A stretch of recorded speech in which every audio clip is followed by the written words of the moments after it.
বন্ধুরা নমস্কার। বিষয় কেন দুর্ব্যবহার করি। বন্ধুরা, আমরা সবাই জানি দুর্ব্যবহার কিভাবে মানুষের জীবনে চরম ক্ষতি ডেকে আনে, কি নির্মম পরিণতি ডেকে আনে। তবু আমরা করি। কেন করি? আসুন আমরা শ্রীমদ্ ভগবদ গীতায় এর উপদেশ রয়েছে। এরকম বলা হচ্ছে সেখানে, প্রকৃতে ক্রিয়মাণানি গুণৈ কর্মাণি সর্বশঃ অহংকারো বিমূঢ়াত্মা কর্তা অহম ইতি মন্যতে। শ্লোকটির মধ্যে যে গূঢ় কথাটি রয়েছে, আসুন শ্রী রামকৃষ্ণ পরমহংসদেব তার এই পার্শ্বদের বলা কাহিনীটি আমরা শুনি। তিনি এরকম বলছেন এই শ্লোকটির ব্যাখ্যা দিতে গিয়ে, টাকাও একটি বিলক্ষণ উপাধি। টাকা হলেই মানুষ আর এক রকম হয়ে যায়, সে মানুষ থাকে না। এখানে একজন ব্রাহ্মণ আসা যাওয়া করত, মানে দক্ষিণেশ্বরে। সে বাহিরে বেশ বিনয়ী ছিল। কিছুদিন পরে আমরা কোন্নগরে গিয়েছিলুম। হৃদে সঙ্গে ছিল, ঠাকুরের ভাগ্নে। নৌকো থেকে যাই নামছি, দেখি সেই ব্রাহ্মণ গঙ্গার ধারে বসে আছে। বোধহয় হাওয়া খাচ্ছিল। আমাদের দেখে বলছে, কি ঠাকুর? বলি, আছো কেমন? তার কথার স্বর শুনে আমি হৃদয়কে বললাম, ওরে হৃদে, এই লোকটার টাকা হয়েছে, তাই এরকম কথা। হৃদয় হাসতে লাগলো। তারপর তিনি আরো এরকম বলছেন, একটা ব্যাঙের একটা টাকা ছিল, গর্তে তার টাকাটা ছিল। একটা হাতি সেই গর্ত ডিঙিয়ে গিয়েছিল। তখন ব্যাঙটা বেরিয়ে এসে খুব রাগ করে হাতিকে লাঠি দেখাতে লাগলো, আর বললে, তোর এত বড় সাধ্য যে আমায় ডিঙিয়ে যাস? টাকার এত অহংকার। বন্ধুরা, এই অহংকারের বশে বশীভূত হয়ে না আমরা আমাদের অকাত ভুলে যাই। কোথা থেকে উঠে এসছি, কি আমার যোগ্যতা রয়েছে ভুলে যাই। এখনকার সমাজে তো বেশি বেশি করে দেখছি, গুণী মানি ব্যক্তিদের যেভাবে শাসানো হচ্ছে, কথা বলা হচ্ছে, শুনতে গেলেই না ভেতরের মধ্যে যে প্রতিক্রিয়া হয় সে সাংঘাতিক। সহ্য করতে পারি না, আমরা মরমে মরে যাই। এটা কিন্তু বেশ আছে। তার কারণ কি? ওই যে ব্যাঙের আধুলির মতো, বাইরের জগৎ সম্বন্ধে কোনো আইডিয়া নেই। গুণী মানুষের গুণ সম্বন্ধে, তাদের শক্তি সম্বন্ধে কোনো আইডিয়া নেই। ওই একটু ক্ষমতা হাতে রয়েছে না, ভাবছি এই ক্ষমতাই আমাকে একদম সর্বা করে রাখবে, ক্ষমতাটাকে একদম চিরস্থায়ী করে রাখবে। শিক্ষা দীক্ষা না থাকলে যা হয়, বংশমর্যাদা না থাকলে যা হয়, ওই ক্ষমতা যে অচিরেই চলে যাবে, তার যে করুণ পরিণতি হবে সেটা সে কখনো ভাবে না, ভাবতে চায় না। মানুষের সঙ্গে দুর্ব্যবহার কজন মানুষ আর প্রতিবাদ করে বলুন তো? ঠেসে গালে একখানা থাপ্পড় মেরে তার ওই ঘোর কাটিয়ে কজন দিতে পারে? যেমন মধু মাতালকে দেখবেন, জলে চুবিয়ে তাকে এরকম টক জিনিস খাইয়ে যেমন তার আচ্ছন্ন ভাবটা কাটিয়ে দেয়, সেমনি এদের এই অহংকার, দুর্ব্যবহার, এই কাটিয়ে দেওয়ার শক্তি কজন ধরতে পারে? তো ধরে, নিশ্চয়ই ধরে, সে তো আমরা দেখতেই পাচ্ছি। কিছু মানুষ না এদের অত্যাচার বিরান নীরবে সহ্য করে, যারা অসহায়। তাদের চোখের জল, গভীর নিঃশ্বাস, যে কিভাবে এদের বুকে শক্তি শেল হয়ে বিদ্যে, এরা বোঝার চেষ্টা করে না। ভাবে দেখেছ কিরকম আমায় ভয় পাচ্ছে। আমরা ছোটবেলায় একটা কথা শুনতাম এরকম, আমাদের গুরুজনরা বলতেন, এক মানি মানি রে, আর মানি বেমানি রে। অর্থাৎ কিনা মানি লোকদের আমরা সম্মান করি, মানি কেন? তার গুণ, তার যে শাহবাত, তার যে সদাচারী বৃত্তি, এই জন্য মানি। আর অমানিকে কেন মানি? ওরে বাপ রে বাপ, তো ব্যাঙের আধুলির মতো, কখন যে কাকে কি বলে দিচ্ছে তোয়াক্কাই করে না।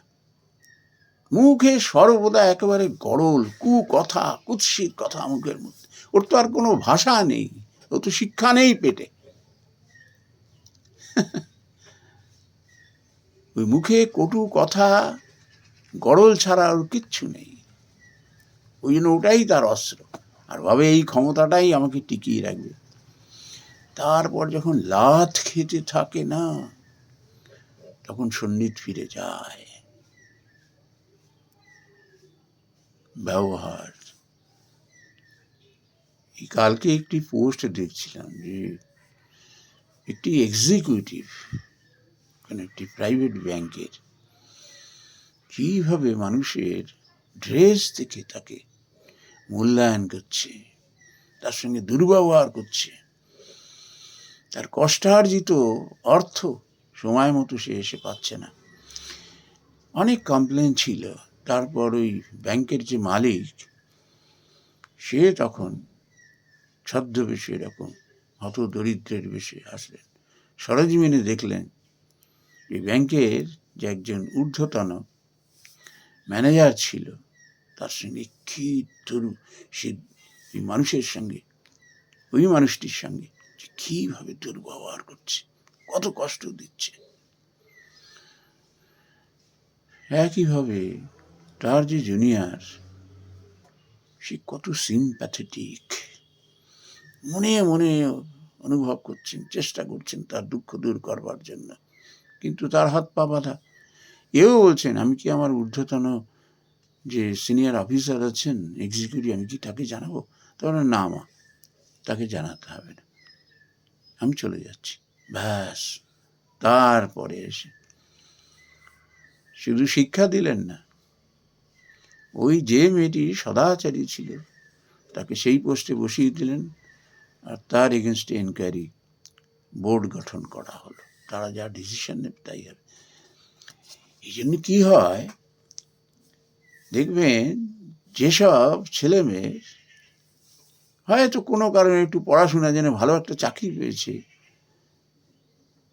কিন্তু তার কোনো বংশমর্যাদা নেই, তার কোনো ভালো সংস্কার নেই, এরা ধরা পড়ে যায়। তখন এরা ধরা পড়ে যায়, অহংকার এসে যায়। দেখেছো কত মানুষ আমায় মানছে, আমি গাড়ি করে আসছি, কিরকম শ্যুট করছি, সবাই স্যালুট করছে, কত বড় বড় মানুষ আসছে। কিছুই না, এরা তোমার নরকের রাস্তাটা পরিষ্কার করে দিচ্ছে। ইত্তোয়াজ। আমাকে একজন খুব অভিজ্ঞ রাজনীতিবিদ এরকম আমায় বলেছিলেন যে ভালো রাজনীতিবিদ কারা জানো? যারা এই তোষামতকারীদের এড়িয়ে চলে, বিষবৎ এদের পরিত্যাগ করে। এরা যে কি ভয়ঙ্কর হতে পারে, খুব সাবধান। তোমাকে তুলে দেবে, নিমেষে তোমায় নামিয়ে দেবে, তোমার পায়ে গড়াগড়ি খাবে স্বার্থসিদ্ধির জন্য। তারপর যেদিন সময় ঘুরে যাবে না, তোমার মাটিতে নামিয়ে পায়ে দমিয়ে রাখবে। খুব সাবধান, এরা নরকের পথ সুগম করে দেয়। এই তোষামতকারী খোসামতকারীদের থেকে দূরে সরে এদের এটো কাটা আবত এদের পরিত্যাগ করবে। ভালো মানুষের, যারা তোমায় সমালোচনা করছে, তাদের তুমি খাতির করবে, তাদের সসম্মানে বসাবে। তার কারণ কি? এরাই সাহস করে তোমার ভুল ত্রুটি বলে দেবে, তোমাকে শুদ্ধ দেবে, তোমাকে সঠিক পথে নিয়ে যাবে, এদের মান্যতা দেবে। খুব দুধে রাজনীতিবিদ। আমাকে এই কথাটি বলেছিলেন। সেটা তো এখন আমরা সময়ের পরিপ্রেক্ষিতে বুঝতেই পারছি। তো যাই হোক, যারা সংস্কারী, সদাচারী, তারা কিন্তু এটি জানে যে মানুষ এই কোনো বিষয়ের সংস্পর্শে যখন আসে, তখন ইন্দ্রিয়, মন, বুদ্ধি এটির দ্বারাই সে কর্মে প্রবৃত্ত হয়। এটি সে জানে। সে তখন ধীরে ধীরে বুঝতে পারে এবং কোনো রকম ফলের আশা না করে নিষ্কামভাবে ভগবানের কর্ম মনে করে তার উপরে দায়িত্ব বর্তেছে, ঠিক সেইভাবে সে কর্মটি করতে থাকে। কোনো অবস্থাতেই যেন তাতে ত্রুটি না থাকে, মানুষের সঙ্গে যেন দুর্ব্যবহার না হয়, মানুষকে যেন কষ্ট না দেয়। সবসময় ভগবানকে প্রার্থনা করতে থাকে এটি।